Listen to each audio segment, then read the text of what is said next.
Today was the last day for yard waste pickup by Republic. We will still be doing the leaf pickup with the city workers at the curb.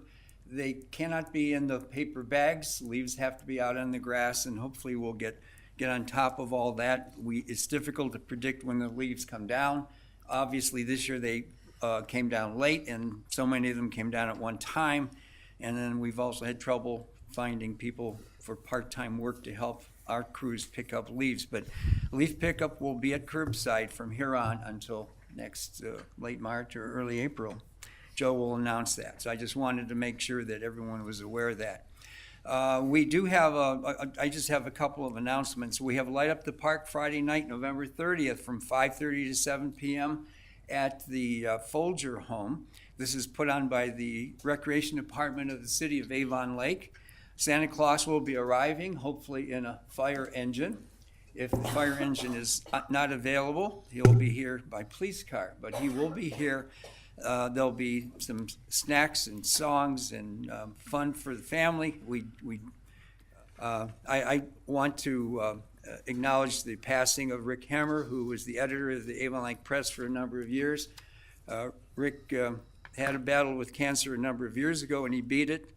And unfortunately, we got the sad news Thanksgiving weekend that he had passed away. So there'll be some information in the Avon Lake Press this Wednesday, and he certainly had left an indelible mark on our city. We have this resolution from State Senator Dale Manning, and in part it reads, whereas the city of Avon Lake was established in 1819, and this prestigious milestone will be celebrated with a year-long series of events that we already started those on July 3rd of this year, and will end on July 4th. Whereas throughout its existence, the city of Avon Lake has enjoyed the benefits of a generous and civic-minded population, and those who currently make it their home take great pride in their community and its rich heritage. Their efforts have certainly made the area a pleasant and friendly place in which to live. And whereas America is only as strong as her individual communities, which are unique and which make significant contributions to the culture of our state and nation, the bicentennial of the city of Avon Lake offers its citizens the opportunity to share their memories and experiences to reflect on the benefits of life and their close-knit community, for they have built on the best traditions of the past to ensure a future filled with hope and promise. And this is signed by Senator Larry Obhoff, the President of the Senate, and also Senator Dale Manning, our senator from the 3rd. Let's go to Public Works, Mr. Wrights. Yes, I would like to add to the mayor's comments about leaf pickup. As he stated, the contract with Republic Service ends the end of November for yard waste collection, but we will be picking up leaves. But I respectfully ask everybody to keep their branches separate from their leaf piles. We suspend, as we do every year, we suspend branch pickup during leaf season just due to the fact that we are trying to get across the city as quickly as possible. We will resume branch pickup once we are done with leaves. But people that mix the two, it just causes us problems because the truck that picks up leaves is not the truck that picks up branches. On a second note, and Mrs. Cagley is here, the Director of Digital Media, I did want to congratulate the Avon Lake Community Television as the TV station was honored at the 2018 Philo Festival of Media Arts Award Ceremony. The Philo Awards are for public education and government access channels, which Avon Lake City Television, it falls under that category. And I'm going to read from a November 14th article in the Avon Lake Press, which did a very nice job summing up who got what awards. Brian Bowles, production assistant, was a finalist for his work on ALC TV's Summer Channel ID. Production coordinator Stephanie Biggers was a finalist for her program, Recovery is Possible. And Stephanie works behind the scenes to make sure that council meetings get televised without a hitch. And she also worked on that program, Recovery is Possible, with the Avon Lake group Assist Communities, which is a local group trying to raise awareness and help with the problem of addiction. And in addition, Jackie Tomko won for her episode of the Jackie O Show at the Big Trucks event that's held here annually. Legislation will do, it will amend the current code to prohibit parking on the hydrant side of the street. And I have to stress, this will not have any impact at all on parking on the tree lawn on the hydrant side of the street, only the actual street itself. The question may come up, well, why are we doing that? Think about whichever street that any of us may live on. We don't have particularly wide streets in Avon Lake. They vary in size, but looking at the streets that we have throughout the city, if cars were to be parked on both sides of each other, going down a number of our streets in the city, it would be very difficult to get down. And we had a very detailed presentation conducted by Chief Herner of the Avon Lake Fire Department, along with Chief Dwayne Streeter of the Police Department and Public Works Director Joe Wrights, where they explained the need for this legislation. Think about the number of oversized vehicles that travel our streets, our school buses, the leaf truck, the wood chipper, garbage trucks, ambulances, the ladder truck, and those are just the city vehicles, not to count personal vehicles as well, that may have a difficult time getting down. So this is a safety issue, and again, anticipating passage, Avon Lake will join the overwhelming vast majority of communities in Northeast Ohio in this region that already have this type of ordinance in place. So I will be asking for passage on the third reading in 2 weeks. Thank you. Last piece of legislation, temporary legislation, 11,184. If the clerk would read that in its entirety, please.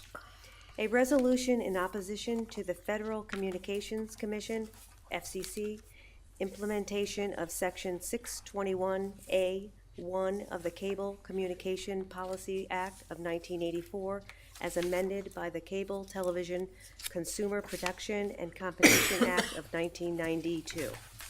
Whereas the City of Avon Lake established the Avon Lake Community Television, ALC-TV, to provide the public with the following. 1, a government access channel for taped and live productions of government activities, issues, events, and meetings. 2, a public access channel for open forums of all citizens, groups, organizations, clubs, and enterprises of Avon Lake for the production of non-commercial informational programming. And 3, an educational access channel managed by the Avon Lake High School. And whereas the funding for ALC-TV is derived from franchise fees paid by cable subscribers living in Avon Lake. And whereas the mayor and the city council have been advised that the FCC has filed further notice of proposed rulemaking to allow cable companies the right to deduct the fair market value of public benefits from their franchise fee obligations, namely public, educational, and government, PEG, channel, capacity, and transmission, and other in-kind courtesy service provisions found in the city's cable franchise agreements. And whereas the fair market value will be extremely difficult to ascertain, and the proposed further notice of proposed rulemaking leaves this determination solely within the cable provider's discretion, which threatens to limit or entirely eliminate public, educational, and government PEG access channels, all meant to better inform and empower the public. And whereas the further notice of proposed rulemaking tentatively concluded that cable-related in-kind contributions, such as those that allow ALC-TV's programming to be viewed on the cable system, are franchise fees and subject to the statutory 5% cap as set forth in Section 622 of the Communications Act of 1934, with one limited exception. And whereas the further notice of proposed rulemaking implied that PEG programming is for the benefit of the local franchising authority or a third-party PEG provider, rather than for the public or the cable consumer, and concluded that non-capital PEG requirements should be considered franchise fees because they are, in essence, taxes imposed for the benefit of local franchising authorities or their designated PEG providers.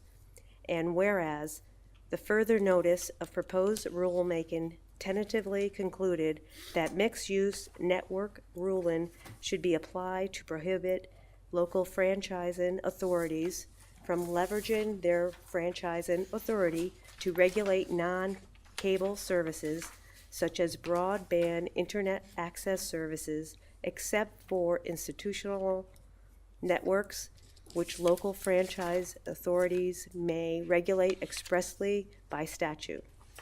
Now, therefore, be it resolved by the Council of the City of Avon Lake, State of Ohio, Section number 1, the Mayor and City Council strongly declare their opposition to the implementation of Section 621A1 of the Cable Communication Policy Act of 1984 as amended by the Cable Television Consumer Protection and Competition Act of 1992. Section number 2, that it is found and determined that all formal actions of this council concerning and relating to the adoption of this resolution were adopted in an open meeting of this council, and that all deliberations of this council and any of its committees which resulted in such formal actions were in meetings open to the public in compliance with all legal requirements, including Section 121.22 of the Ohio Revised Code, and 3, Section number 3, that this resolution shall be in full force and in effect from and after the earliest period allowed by law. First, I want to thank the Clerk of Council for, on Wednesday before Thanksgiving, taking a lot of time to research and get this together for tonight's meeting. I appreciate that very much, and I know that took some time, so thank you. And for reading it, as that took some time as well, and I thank you for that. And basically, what this resolution is another format, another vehicle for Avon Lake to voice its opposition to cable franchising fee changes that the FCC is considering. The public access education government channels that are utilized through ALC TV would be jeopardized. The public harm would be there if they decide to pass this. My understanding from some information that Director of the Digital Media, Barb Cagley, gave me this afternoon, there's only 3 groups supporting this. And it won't surprise you that they're Verizon, the National Cable Lobby, and American Cable Association, all of which would obviously benefit from this at the expense of the cable customers losing that public access, educational, and government channels. In addition to this resolution being sent to the FCC, the Digital Media Director will be contacting local churches whose services are broadcast on ALC TV. This is another way for us to contact the FCC, voicing our opposition to this change in fee structure. Thank you, Mr. Council President. And I just wanted to reiterate, as I mentioned in my earlier comments, that ALC TV, that digital media department, is an award-winning department. They do excellent work. A lot of the employees, I think all of the employees, are part-time, and the product that they put out is, those of you who watch it and benefit from it, it is above par. Thank you. Any further discussion? Mr. Rossmarin with the roll, please. Mr. Koss. Yes. Mr. O'Donnell. Yes. Mr. Zuber. Yes. Mr. Arnold. Yes. Mrs. Campo. Yes. Mrs. Fenderbosh. Yes. This is Mr. Koss. Yeah, thank you, Mr. Council President. Just a reminder that the 2018 Toys for Tots campaign is underway in the city of Avon Lake. The following areas you can drop off new, unopened, and unwrapped toys: Avon Lake City Hall, Avon Lake Public Library, Avon Lake Regional Water on Miller Road, the Avon Lake Fire Department, which is a 24/7 drop-off, Ridge Cleaners located on Pin Oak Parkway, and Town Center located at 500 Community Drive. The Toys for Tots drive will continue through Monday, December the 10th. If there's any questions, residents can contact me at 930-7737. Thank you.